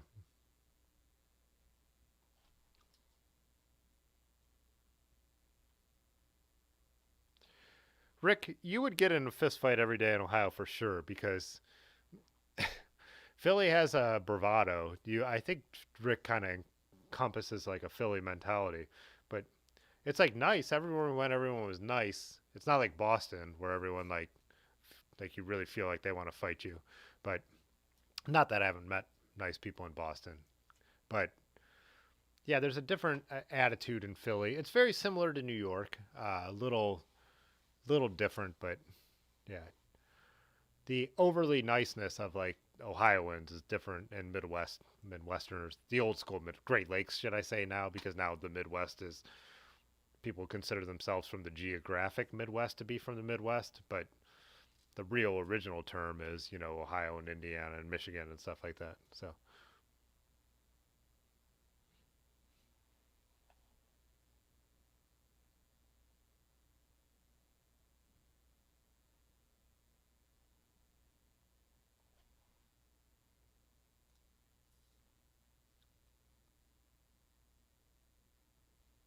see where I'm at. Let me try and catch up. I got a buzz and now I'm really rambling tonight. Uh, Sorry or you're welcome, whatever your opinion may be.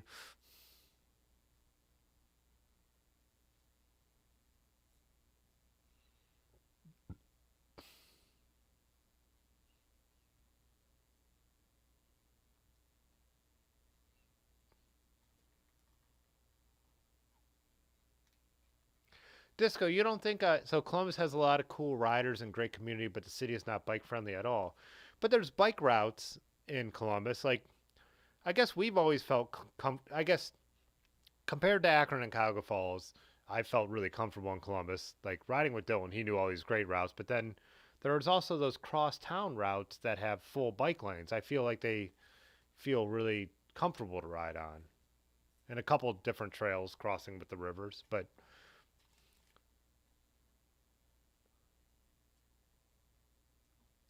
JB said we spent summers in rural Wisconsin, like in Minnesota. There's a wonderful bike and brewery culture. They go together. Yeah.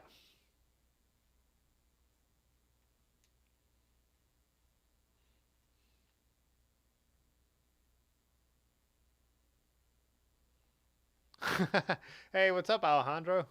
He said he once went to Portland, Maine for a wedding. It was beautiful, but we almost died when a moose ran over our Honda. Andrew Banks said the problem with Ohio is the gravel roads are disappearing. Yeah, we were talking at with some of Large's people we went to high school with who organize it, but about even Road Apple Roubaix, how they keep losing the gravel roads. But yeah, Ohio has been constantly urbanizing for its whole history, but true. But you get down near Black Fork and like where what's the ride you're doing, Jay Dandy? Um, Magnolia? No, Funk Bottom. There's a lot of gravel roads out there. They're very climby. People forget about that. So Malk said everyone in Denver is from PA. I've talked about that too, about like being in New York and you ask someone where are you from and they're like, oh, I am from New York, and you're like, where are you from? And they're like, Indianapolis, Cleveland, Columbus. But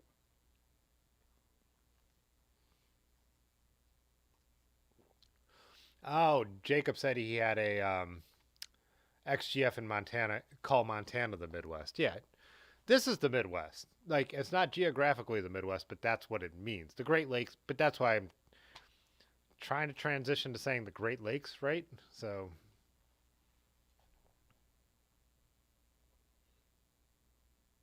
oh, bike picks. We need to get back to bike picks.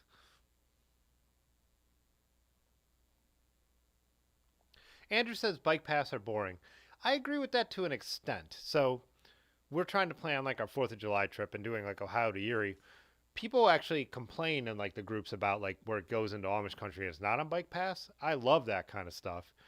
But I do like certain bike paths because just not worrying about traffic for a while. And we have some pretty, uh, that's the word, pretty bike paths in Ohio. So like the towpath through the Cuyahoga Valley is an awesome bike path. The towpath, it's really pretty. And there's other places that I've ridden bike paths that are like you're going through beautiful terrain. So, but then like the one like that Pudgy just did his metric century on, I find mind-numbingly boring, flat and just telephone, electric poles as far as the eye can see, telephone poles, whatever. on a long tour in the summer. So I don't think bike paths are necessarily boring. I feel they can become monotonous, and I like to be on them for a while, and then I like to be off them for a while. So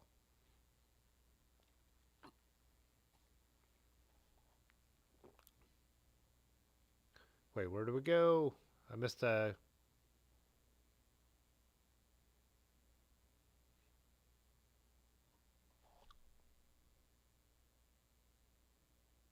Muskrat asks, how many miles of industrial gravel do you figure we have around Akron? I wonder what Large's opinion would be on that. I would 10, 15, maybe more, maybe 20 miles of it. Yeah.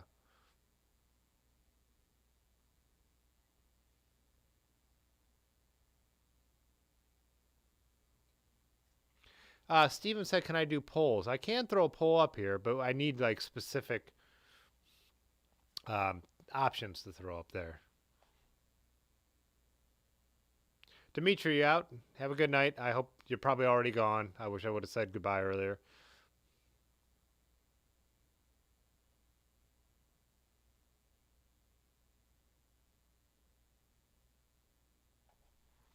Yeah, Tony has a good point there. As much as he loves cycling in Akron for its specific bike culture, visiting other places makes him realize how hard the barrier to entrance is for new cycling in Akron, and elevation is part of it. So a lot of people get into riding. They just want to ride a bike in Akron. They get on the towpath because it's a canal towpath, and so you could ride Cleveland to almost New Philadelphia. It's supposed to be 126 miles. It's not quite yet, but anyways, that keeps everything relatively flat, and that's what new cyclists like. The problem is Akron, as I've said a million times, is the comes from the Greek word for Akros, the Acropolis. Akron sits on a high spot surrounded by two valleys, the Little Cuyahoga Valley and the Cuyahoga Valley. So you cannot cross town without climbing and then also hitting traffic, and that's a real barrier to people getting into riding. And we always want to teach people like use your gears. You don't have to race up a hill, but it is a very it's a it's a big barrier for new cyclists. Even when we put in the bike lanes, you still have to climb to ride your bike around Greater Akron and then especially to the suburbs and into Akron. So even if we do get more lanes and bike culture, we live in a hilly place. So I have never been to South Bend, Al. I was trying to plan our July 4th trip to go into Indiana, but nobody was into it. No, I'm kidding. I was, but yeah. Uh,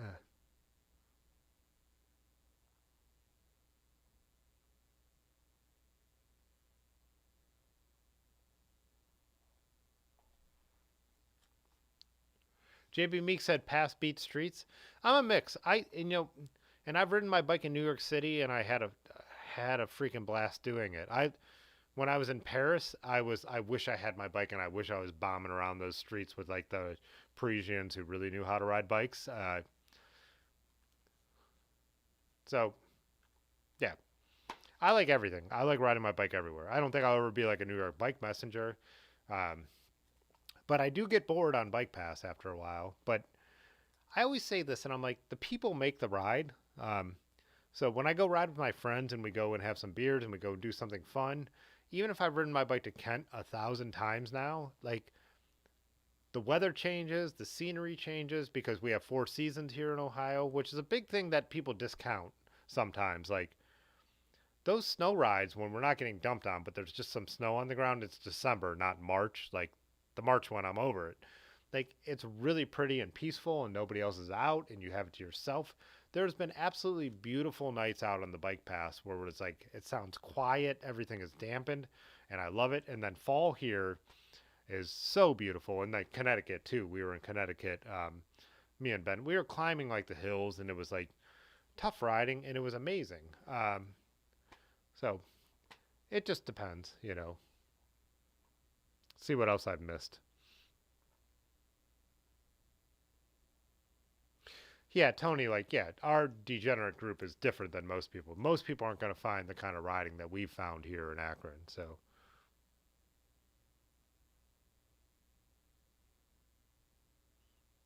Jay Dandy, oh, yeah. Let me try and read through these comments, then we'll get back into bike picks.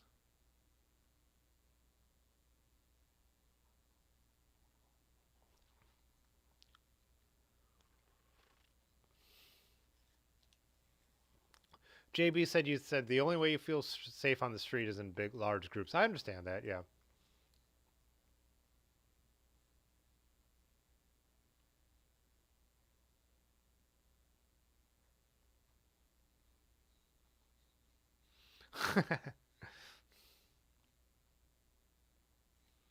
Andrew said he loves the rides we do through the rough sections of the city. Yeah, we just find ways to make it interesting around here. That's what you got to do. But some days I love bombing bike paths, especially during like the day, like when it's so.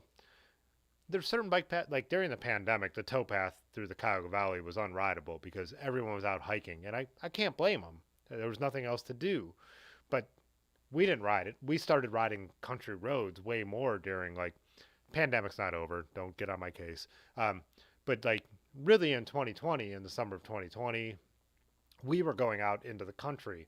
So we would like just get way out there. We were like going into empty like riverbeds and sitting down and having like beers and like just finding new places to go. Like, I love country roads.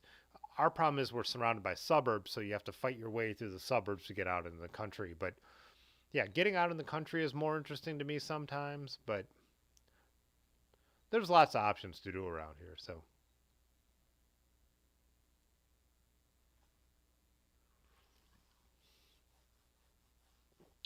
does Akron have a fentanyl issue?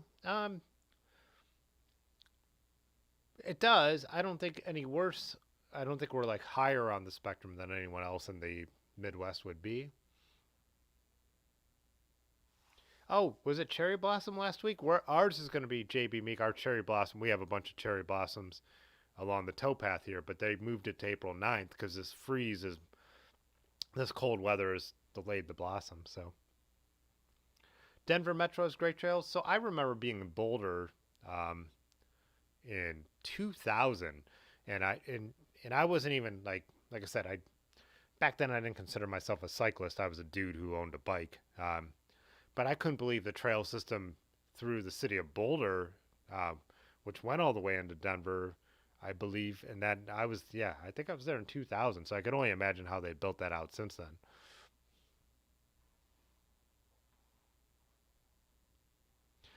Steven said, "Bike paths may be boring, but he's getting too old for the excitement of being hit by cars." I guess one of the things that I always think about riding my bike is there's just so many different ways I do it that nothing ever becomes super boring to me. Like tonight, I went for a 5 mile ride around my neighborhood.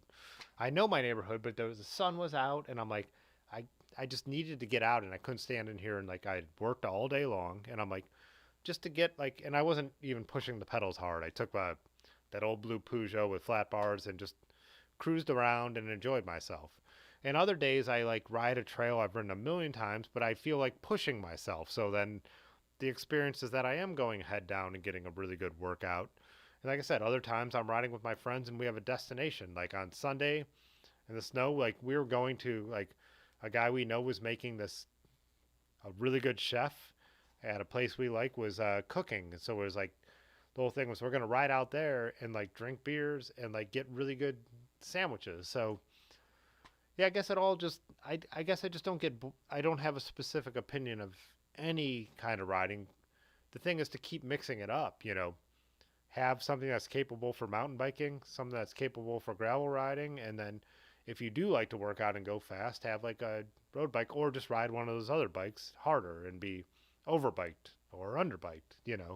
So yeah, I guess it's just like this every situation changes when you're riding depending on how you're riding.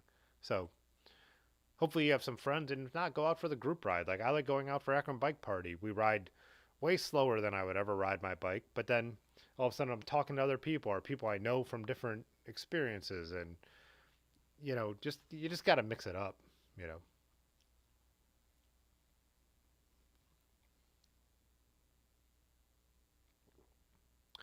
I try and so Andrew asked about the fit for the bikes. Yeah, I try and fit the bikes mostly the same. I'm fairly adaptable. I have a couple that like are like too small, and so I do try and bump up the seat and the bars.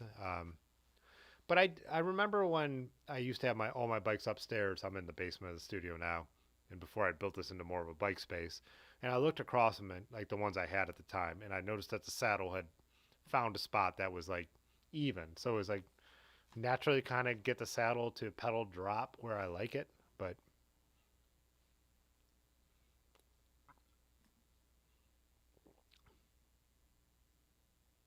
oh, Chris said I feel safer riding on city streets than suburban roads.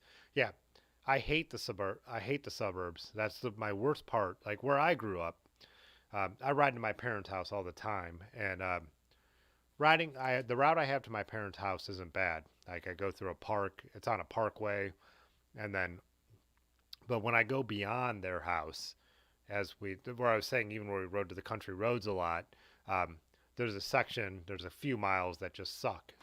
More than a few, probably 5 miles that could really be awful in the suburbs because you're just dealing with like I don't want to stereotype anyone, but like housewives and stuff who are just trying to get their groceries and they gotta get home, and like just they're looking back at the kids in the back seat and smacking them. Like, yeah, I hate the stroads in the suburbs. Absolutely hate them. Yeah, like, and they should be pretty around here because this was a rural community, or where I grew up was, but now it's so many subdivisions.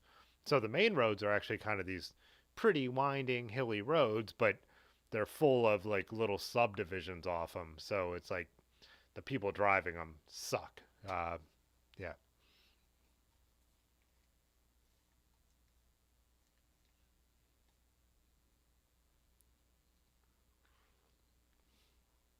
Yeah, Chris, I would definitely, if you're in a third ring suburb, ride farther out and check it out. Like, really look at Google Map, drop that little person, the street view, get a view for it. Getting out into the country and country roads, really is like sometimes we did Ohio to Erie last year and like large planned the route and really changed it up. And we were on roads that were like had undulations. It was in like western Ohio, so not super hilly. But that was so great to ride. Like a car passed us like every 10 minutes. Like we were riding on like bike paths. We weren't riding it like we were on a road worried about trucks. And even though like the people passing us every like I said, every 10 minutes were probably Trumpers, like once you get out in that part of the country, people like, well, because we're white people, are actually very nice and they wave. Everybody waves. You wave back. So yeah, I find like getting out into those areas is really enjoyable. So,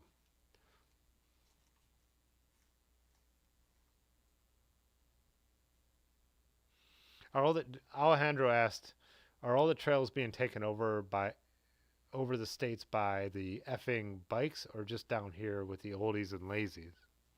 Not sure what you mean by that, Alejandro.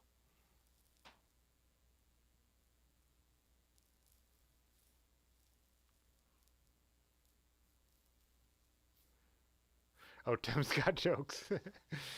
City roads, country roads, screw the suburbs. That's exactly. I feel like we have like you have this island and then you have this like horrible no man's land you have to get through and then you have like these great riding.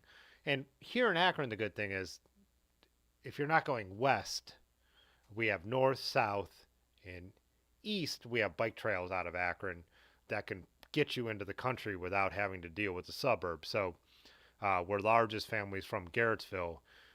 We take bike paths almost all the way out there, and we can't. His family has this great old farm property, and we can camp out there. But we can also go beyond there on the country roads. So we have bike paths we could ride the city, then bike paths through the horrible like what would be the horrible suburbs on that side of town, and then we're out into the country, and it's just a kind of lucky here. Chris said I'm an offended fascist. I know I've missed plenty of comments.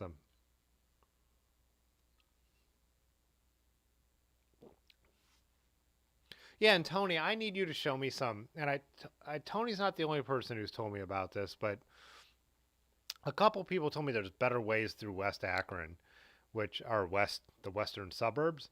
And having grown up in Bath, I think I feel like I should know. But you look at the map, like there's not that many places to get out there, like to try and get out past Medina.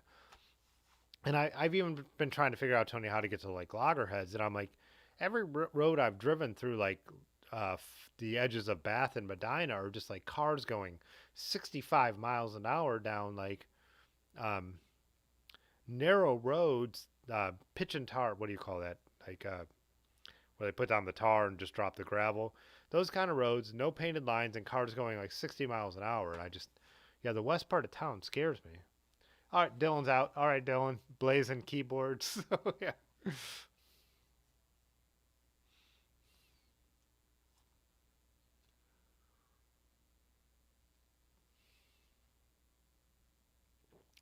Yeah, Dos Tacos. We have a lot of what we considered the industrial gravel, what I always called the industrial, what we've called the industrial gravel, were homeless camps.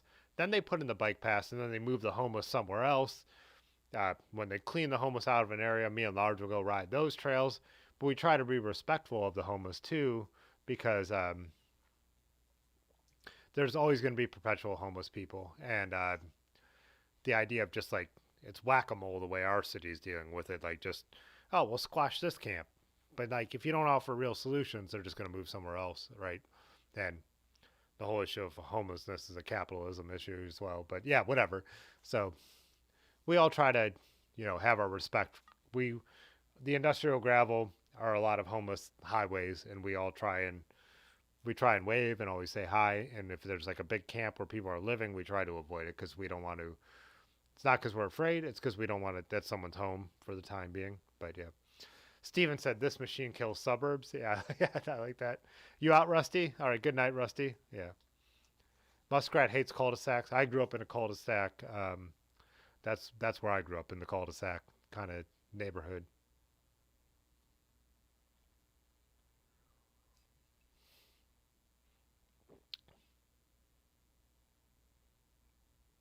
Alejandro hates e-bikes taking over.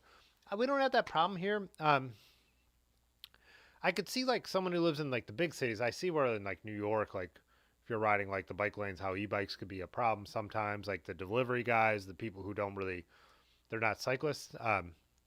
I'm I'm not anti e-bike because like if I get injured or if I get older and it's the way I could still ride a bike when I'm not capable, I'm all for it. But to me, it's all etiquette. It's like same thing with like when we're talking about bike trails and bike paths being too crowded. Thing that annoys me in the spring, and I talked about this in the full spring video, is it brings out all the people who think they're going to work out all year. So they've never shared a trail. They walk out of their house, they go out onto a bike path. It's a multi-use trail, but they don't pay attention. They put their headphones in. They don't know on your left. They don't listen to a bell. Like if you're an e-bike rider who doesn't follow any kind of trail etiquette, you're an asshole. If you're a walker or a hiker who doesn't follow any kind of trail etiquette, you're an asshole. Like, but if you're a guy, I said the same thing. If you go out in full kit and you have tri bars on your bike and you think you're going to bomb down a bike path and train for, um, some race, you're also an asshole. So, like, it's mixed use, it's shared use. Like, if you have good trail etiquette, I don't care what you're doing. I don't care if you're running. I don't care if you're riding an e-bike. I don't care if you're riding a hybrid. Like, listen for a bell. If someone says on your left, you move over, you know. And if you're riding a bike, you're aware of the situation. And if you can't see over the hill or the curve, it's on you to have control of your bicycle as well. So, yeah. Chip and seal. That's the word I was looking for earlier, Pudgy. But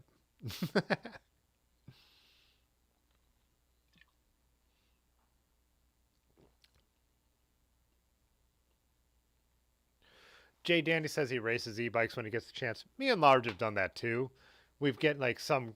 There's a time where you get that guy who looks like he's kind of cocky on his e-bike, and he goes by, and you just have to jump his wheel. Like I've got a competitive nature. I do the same thing. Like so, we have done it. We actually have definitely. And Chris said that's almost sounds as fun as overtaking roadies. I That was my favorite thing when I got back into cycling and only rode the Trek, the mountain bike as a road bike. I'd be in my jeans. I didn't wear a helmet back then. I had a baseball hat on, like, and so some roadie would pass me in the Cuyahoga Valley, and I knew nothing about roadie etiquette either. So I'd speed up and get on his wheel, and then hang there for a while, and then I would just like, even if it put me in the red, I would love to like pull over and go around and be like, "Hey man, how's it going?" And then like yeah, I can be an idiot myself. So I'm not I only say my opinions. I'm not speaking anything as an angel like here. Like I think I'm right about everything. But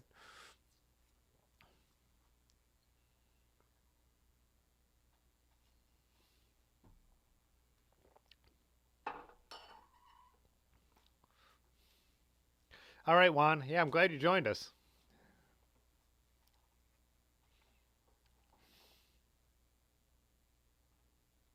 Oh, Muskrat. I have not gone down to Canton. I know that definitely exists down there. I know I've done a little bit around Maslin, but yeah, Canton was one of those things that I've wanted to go down and ride around there more. Uh, Spent a lot of time down there when I was younger. So you're out, Disco. See you later. It's 10:56. Let's do a piddle break and then wrap up. I'm on a roll. You guys are on a roll. But yeah, let's do a quick break and then yeah, wrap it up. But see this fancy video. I can't even find it. Tired and 2 beers deep, so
oh, what a reminder of how far I got in the bike photos.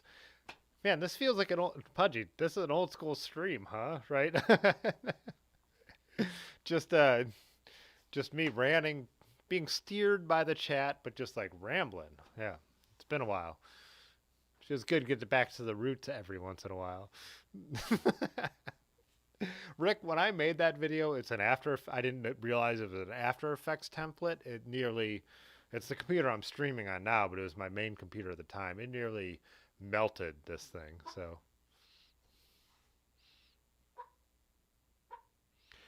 Obsolescence said it's like Star Wars now. Oh. Excuse me. Wow. It was a good night, just chatting. Just an old school chat. All right, I'm going to sign off. I'm going to go to bed. I already thought I was tired and we were only going to do an hour out here. So, yeah, throwback stream, right, Pudgy? So, speaking of which, now I got the stickers and I could send you this your way. Yeah, I'll chat with you on the IG and all that kind of stuff. But yeah, guys, this was fun. I had a blast. Steven, so biking under the influence, yeah, it's the same as vehicles. Our laws apply across the board, but in a place like Akron, they're not going to really give you one. So yeah, not enforced. Yeah, but all right, guys. Yeah, let's cut it off here. I'm already rambling, and we will. Thanks, Chris. Thanks all the super chatters. Thanks all the members. Again, no ads on the live streams because of the members, so people could pop in and out. They're the ones who support that. Slam beers, not stems, as JMZ just said. Yeah, I'll see you guys on Thursday. Okay. Okay, bye. All right. Okay, Yeah. this time. Fitzwater photo.